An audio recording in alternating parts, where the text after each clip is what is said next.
નમસ્કાર દર્શક મિત્રો, રિયલ સમાચારમાં આપનું સ્વાગત છે। સમાચારોની શરૂઆત કરીએ તે પહેલા એક નજર કરીએ આજના મુખ્ય સમાચાર ઉપર।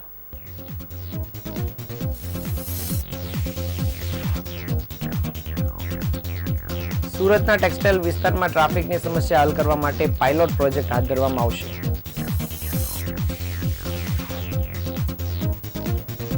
વરાછા હીરાબાગ પાસે પૂરપાટ જતા બાઇક ચાલકે અડફેટે લેતા આધેડનું મોત।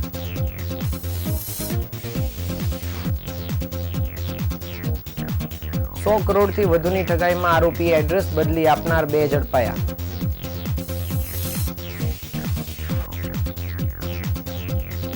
કતારગામમાં ઘરકંકાસમાં પત્નીની હત્યા કરી પતિએ જીવન ટૂંકાવ્યું।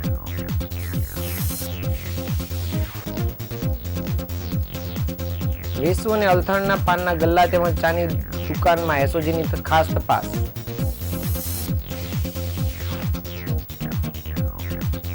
ઉધનામાં થયેલ ઘરફોડ ચોરીના આરોપીને પોલીસે પકડી પાડી મુદ્દામાલ કબજે કર્યો।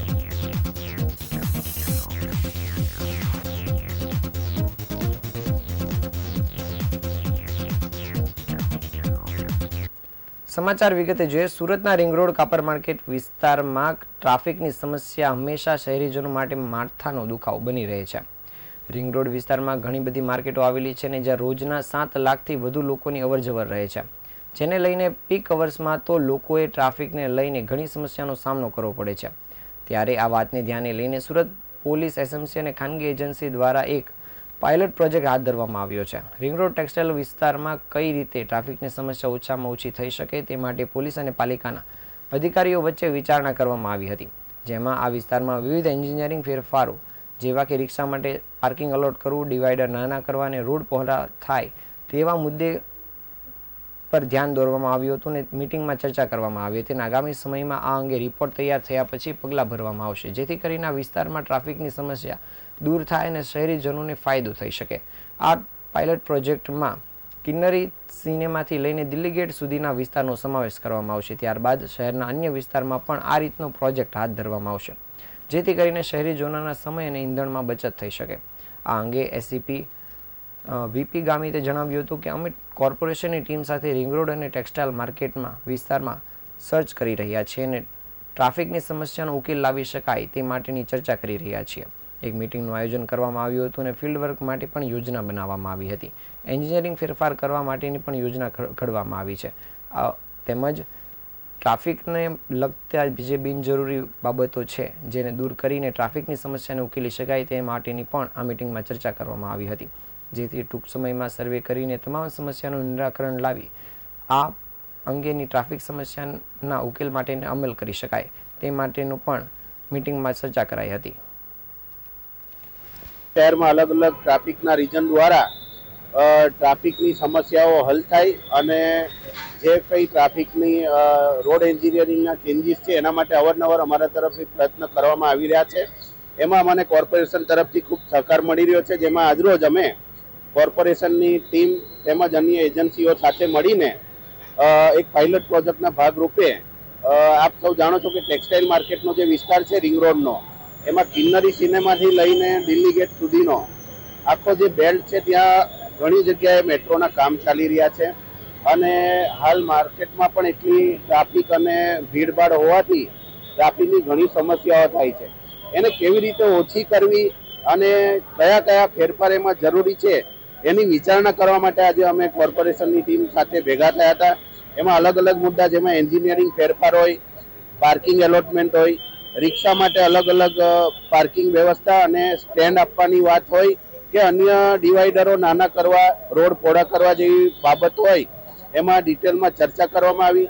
કઈ બાબતમાં ખૂબ એન્ફોર્સમેન્ટની જરૂર છે જેથી કરીને લોકો પ્રોપર પાર્કિંગ કરે અને જે લોકો વાહન ચાલકો છે એમને રોડ પૂરેપૂરો ઉપયોગ કરવા મળે, એ બધા પ્રશ્નો પર આજે સંપૂર્ણ ચર્ચા કરી ટૂંક જ સમયમાં અમે આખો એક રોડ અહીંથી જે દિલ્હી ગેટ સુધીનો છે એમાં મેક્સિમમ એન્જિનિયરિંગ ફેરફાર જે લોકોને લાભ કરી શકે અને વાહન ચાલકોને જે ટ્રાફિકમાં સમય વધારે જતો હોય છે એમાં ઘટાડો થાય અને સ્મૂથલી પાર્કિંગની પણ જગ્યા મળે। આ બધા મુદ્દાઓ પર આજે ચર્ચા કરીને અમે બહુ ખૂબ ટૂંક સમયમાં આ તમામ ફેરફારની અમલ કરી અને સામાન્ય જનતાને વધુમાં વધુ લાભ મળી શકે એનો પ્રયત્ન કરવામાં આવ્યો છે આજરોજ. સુરતમાં પતિ દ્વારા પત્નીની હત્યા કર્યા બાદ જીવન ટૂંકાવવાની ઘટના સામે આવી છે. શહેરના સિંગણપુરના ડભોલી પોલીસ સ્ટેશન વિસ્તારમાં આ ઘટના બની હતી, જ્યાં ન્યૂ ત્રિવેણી સોસાયટીમાં રહેતા પતિ પત્ની વચ્ચે તકરાર થતાં તેનો કરુણ અંજામ આવ્યો છે. પતિએ પહેલા પત્નીની ધારિયા વડે હત્યા કરી હતી અને બાદમાં પોતે જીવન ટૂંકાવી લીધું હતું. પોલીસ પાસેથી મળતી માહિતી મુજબ 50 વર્ષીય નરેશભાઈ કુંડલિયા ન્યૂ ત્રિવેણી સોસાયટીમાં રહેતા હતા. પરિવારમાં પત્ની અને 2 પુત્ર તેમજ પુત્રી છે. રાત્રિ દરમિયાન પત્ની અને પતિ વચ્ચે કોઈ બાબતે તકરાર થતાં આવેશમાં આવી ગયેલા નરેશભાઈએ પોતાની પત્ની 45 વર્ષીય પત્ની જમનાબેનની હત્યા કરી હતી, જે બાદ પોતે પણ જીવન ટૂંકાવી લીધું હતું. પોલીસ દ્વારા બંનેના મૃતદેહને પોસ્ટમોર્ટમ અર્થે હોસ્પિટલમાં ખસેડવામાં આવ્યા છે અને બંને પુત્રો કબડ્ડીની સ્પર્ધામાં ભાગ લેવા હરિયાણા ગયા હોવાનું સામે આવ્યું છે. હાલ તો પોલીસે હત્યા અને આત્મહત્યાનો ગુનો નોંધીને તપાસ કામગીરી શરૂ કરી છે. જ્યારે આ મામલે ડીસીપી પિનાકીન પરમારે જણાવ્યું હતું કે પોલીસ કંટ્રોલ રૂમમાં જાણ કરવામાં આવી હતી કે સિંગણપુર વિસ્તારમાં આવેલ ન્યૂ ત્રિવેણી સોસાયટીમાં એક ઘરમાં ડેડ બોડીઓ આવેલી છે, જેથી સિંગણપુર પોલીસ ઘટનાસ્થળે દોડી આવી હતી અને ઘરની અંદર જોતા 45 વર્ષીય મહિલા જમનાબેન કુંડલિયાની ધારિયાના ઘા વડે હત્યા કરી દેવામાં આવી હતી અને જેઓ રૂમમાં મૃત હાલતમાં પડેલા હતા અને તેમની સામે 50 વર્ષીય પતિ નરેશભાઈ કુંડલિયા મૂક સાથે દોરી બાંધીને જીવન ટૂંકાવી લીધું હતું. હાલ પોલીસે આ મામલે આગળની કાર્યવાહી શરૂ કરી છે.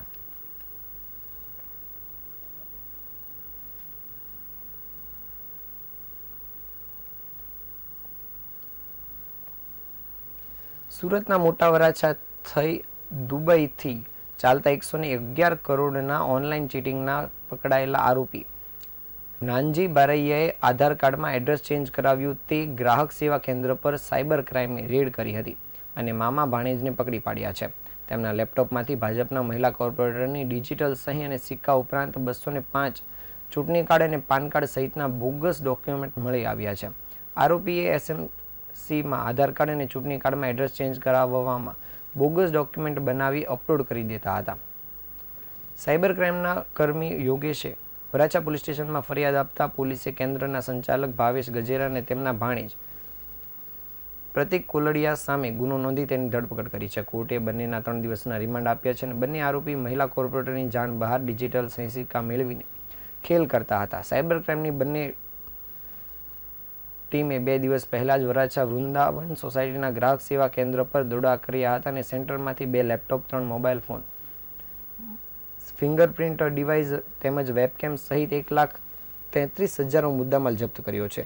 સીએસસી સેન્ટર ચલાવનાર ભાવેશ ગજેરાએ કર્મચારી પ્રતિકને 15,000ના પગાર પર રાખ્યો હતો અને બોગસ ડોક્યુમેન્ટો બનાવવાનું ભાવેશે પ્રતિકને શીખવ્યું હતું. 300 થી 500 રૂપિયા લઈ બોગસ ડોક્યુમેન્ટના આધારે એડ્રેસ ચેન્જ કરી આપતા હોવાની વાત પણ સામે આવી છે. હાલ પોલીસે આ આરોપીને લઈને આગળની કાર્યવાહી શરૂ કરી છે.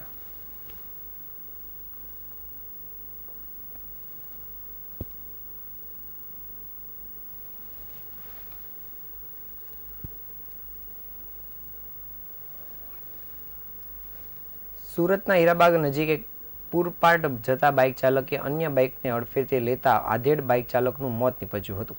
મૃતક બાઇક ચાલક રાતે ચા પીને ઘરે તરફ જઈ રહ્યા હતા ત્યારે આ અકસ્માત સર્જાયો હતો અને અકસ્માત કરનાર બાઇક ચાલક યુવકને લોકોએ પકડીને માર માર્યો હતો અને ત્યારબાદ પોલીસને સોંપી દીધો હતો.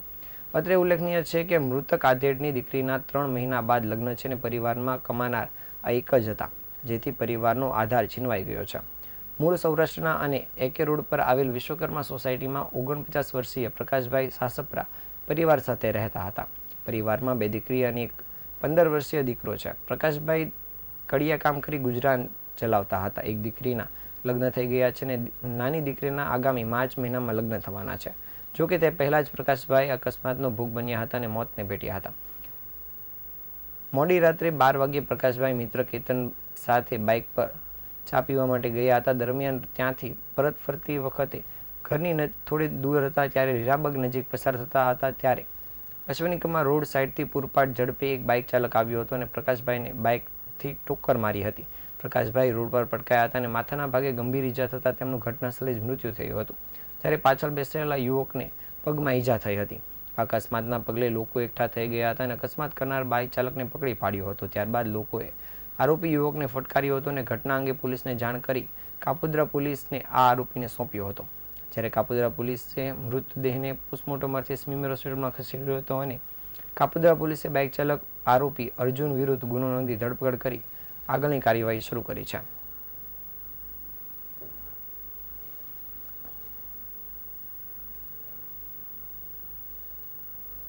સુરતના જુદા જુદા વિસ્તારમાં આવેલ સ્કૂલ અને કોલેજની આજુબાજુના વિસ્તારોમાં પાનના ગલ્લાઓ તેમજ ચાની દુકાનોની ભરમાર આવેલી છે. ત્યાં પાનના ગલ્લાઓ અને ટોબેકો તેમજ ચાની દુકાનોને કારણે સ્કૂલમાં ભણતા વિદ્યાર્થીઓ વ્યસનના રવાડે ચડતા હોય છે. તો બીજી તરફ આ પાનના ગલ્લાઓ તેમજ ટોબેકોની આડમાં કેટલીક જગ્યાઓ પર ઈ સિગારેટ અને વિદેશી સિગારેટનું પણ વેચાણ થતું હોય છે. જે તમામ બાબતોને ધ્યાનમાં રાખીને સુરતની સ્પેશિયલ ઓપરેશન ગ્રુપ દ્વારા આજ રોજ વેસુ અને અલથાણ વિસ્તારમાં તપાસ કામગીરી શરૂ કરવામાં આવી હતી. જે તપાસ દરમિયાન 30થી વધુ પાનના ગલ્લાઓ તેમજ ચાની દુકાનોમાં તપાસ કરવામાં આવી હતી. જે દરમિયાન ઈ સિગારેટ અને વિદેશી સિગારેટનું વેચાણ કરતા દુકાનદારો સામે પણ કાર્યવાહી કરાઈ હતી. સુરત શહેર પોલીસ નો ડ્રગ્સ ઇન સુરત સિટી અભિયાન હેઠળ કામ કરી રહી છે. જ્યારે સુરતના યુવાનોને નશાકારક પદાર્થોથી દૂર રાખવા અને નશાકારક પદાર્થોનું વેચાણ કરતા તત્વો સામે કાર્યવાહી કરવા માટે સતર્કતાથી પોલીસ દ્વારા કામગીરી કરાઈ રહી છે. તેને ધ્યાનમાં લઈને સુરતના સ્પેશિયલ ઓપરેશન ગ્રુપ દ્વારા અલગ અલગ ટીમો બનાવીને વેસુ તેમજ અલથાણ વિસ્તારમાં તપાસ કામગીરી કરવામાં આવી હતી. સ્કૂલ કોલેજની આજુબાજુના વિસ્તારમાં ચાલતા પાનના ગલ્લાઓ તેમજ ટોબેકો ઉપરાંત ચાની દુકાનોમાં આ સર્ચ ઓપરેશન કરાયું હતું. પોશ વિસ્તારમાં આવેલા પાનના ગલ્લાઓની આડમાં તથા વિદેશી સિગારેટનું વેચાણ થતું હોવાને કારણે આ ઓપરેશન હાથ ધરાયું હતું. જે દરમિયાન 30થી વધુ પાનના ગલ્લાઓમાં તપાસ કામગીરી કરવામાં આવી હતી.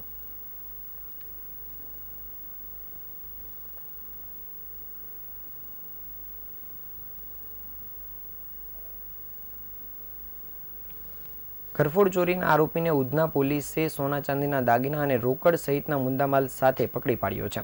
પોલીસે આરોપી પાસેથી 1,23,000નો મુદ્દામાલ કબજે કર્યો છે. સુરત શહેરના ઉધના વિસ્તારમાંથી 20મી નવેમ્બરના રોજ અજાણ્યા ચોર દ્વારા ઘરમાં પ્રવેશ કરીને ઘરમાંથી ટ્રોલી બેગની અંદર રહેલા સોના ચાંદીના દાગીના અને રોકડની ચોરી કરવામાં આવી હતી. આ ચોરીની જાણ થતાં જ ઉધના પોલીસે ગુનો નોંધીને તપાસ કામગીરી શરૂ કરી હતી. ઉધના પોલીસની ટીમ દ્વારા સીસીટીવી કેમેરા સહિતના બાબતે તપાસ શરૂ કરવામાં આવી હતી. જે દરમિયાન મળેલી માહિતીના આધારે પોલીસે એક આરોપીને પકડી પાડ્યો હતો. ઉધના પોલીસ દ્વારા વિજય બહાદુર ઉર્ફે ગુડ્ડુની ધરપકડ કરવામાં આવી હતી. પોલીસે આરોપી પાસેથી સોના ચાંદીના દાગીના ઉપરાંત રોકડ સહિતનો મુદ્દામાલ મળી કુલ ₹1,23,000નો મુદ્દામાલ પણ કબજે કર્યો છે. હાલ પોલીસે આ આરોપીને લઈને આગળની કાર્યવાહી શરૂ કરી છે.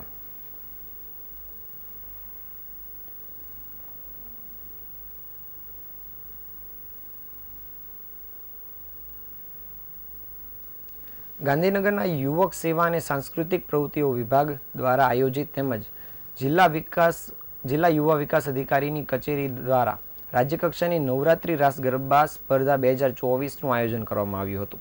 તારીખ 18થી 20મી નવેમ્બરના રોજ ગાંધીનગર ખાતે યોજાયેલી આ સ્પર્ધામાં સુરતની ટીમ પણ જોડાઈ હતી. તેમાં સુરતના વરાછા ખાતે આવેલ સપ્તધ્વનિ સંગીત વર્ગ એન્ડ કલાવૃંદના ટીમ પણ જોડાઈ હતી.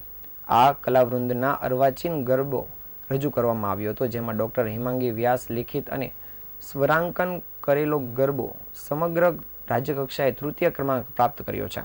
સમગ્ર દક્ષિણ ગુજરાતમાંથી એકમાત્ર ગ્રુપ રાજ્યકક્ષાએ નંબર પ્રાપ્ત કરી અને સમગ્ર દક્ષિણ ગુજરાતનું નામ રોશન કર્યું છે. હાર્મોનિયમ પર ડૉક્ટર હેમાંગ વ્યાસ, રિધમમાં ઓમ વ્યાસ, વાંસળી પર સંજીવભાઈ ધારૈયા, જ્યારે વાયોલિન પર ગૌરાંગ પટેલે સાથ આપ્યો હતો. ગરબામાં વ્યાસ આરોહી, વેકરિયા રિંકલ, ચાવડા માનસી, પરમાર કાજલ, કનોજિયા નીલમ, જમરિયા શ્રદ્ધા, પરમાર વર્ષા, વ્યાસ શ્રદ્ધા, વિરાણી રેન્સી, સુરાણી કર્તવી, સરોજ ખુશી, ધાણક બંસરી, ઠુમ્મર ડેનિસા, પરમાર રિદ્ધિએ ઉત્સાહપૂર્વક ગરબો રજૂ કર્યો હતો. તમામ કલાકારો અને સંગીતકારોને સંચાલિકા કિરણબેન વ્યાસે ખૂબ ખૂબ અભિનંદન પાઠવ્યા હતા. જ્યારે આ નવરાત્રિના રાસ ગરબા સ્પર્ધામાં સ્પર્ધકો દ્વારા અદ્ભુત ગરબો રજૂ કરીને સૌ કોઈના મન મોહી લેવામાં આવ્યા હતા.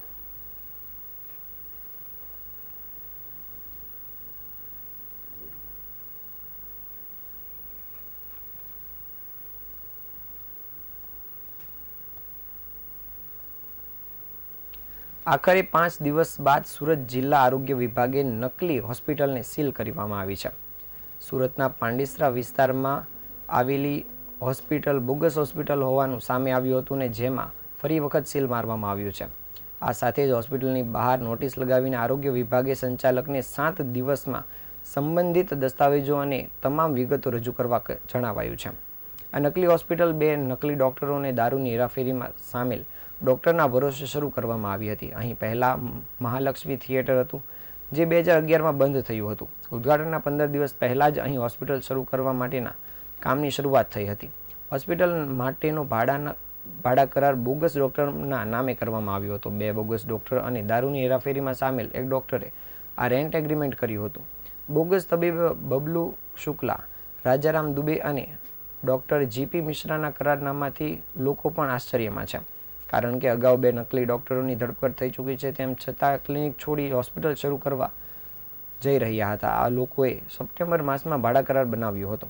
3 બોગસ ડોક્ટર ઉપરાંત તેમના 2 કન્સલ્ટન્ટ ડોક્ટર સજ્જન કુમાર મીના અને પ્રત્યુષ ગોયલ પણ રોંગ બોક્સમાં જ હોવાની વિગતો બહાર આવી છે. આ બંને કન્સલ્ટન્ટ પણ ગુજરાતમાં પ્રેક્ટિસ કરવાનું રજિસ્ટ્રેશન ધરાવતા નથી. આ જાણકારી પોલીસ તપાસમાં બહાર આવી છે. એક યુપીની તો બીજા બિહારની ડિગ્રી ધરાવે છે તેની એવી વાત પણ પોલીસને જાણ થઈ છે. આરોગ્ય વિભાગે આખરે જનસેવા મલ્ટી સ્પેશિયાલિસ્ટ નકલી હોસ્પિટલને સીલ કરી છે.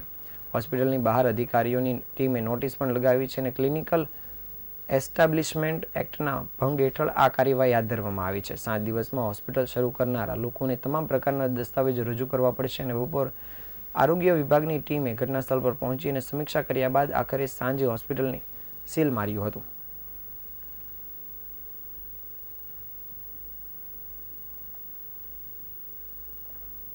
સમાચારના અંતે ફરી એકવાર નજર કરી આજના મુખ્ય સમાચારો પર.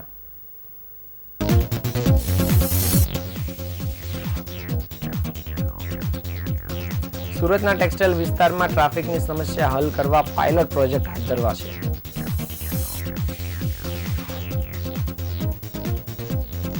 વરાછા હીરાબાગ પાસે પૂરપાટ જતા બાઇક ચાલકે અડફેટે લેતા આધેડનું મોત.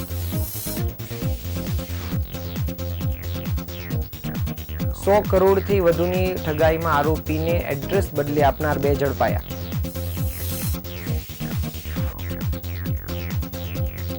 કતારગામમાં ઘરકંકાસમાં પત્નીની હત્યા કરી પતિએ જીવન ટૂંકાવ્યું.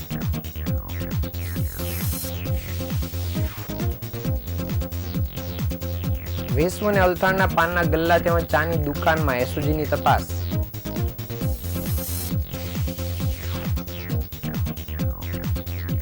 ઉધનામાં થયેલ ગરફોડ ચોરીના આરોપીને પોલીસે પકડી પાડી મુદ્દામાલ કબજે કર્યો.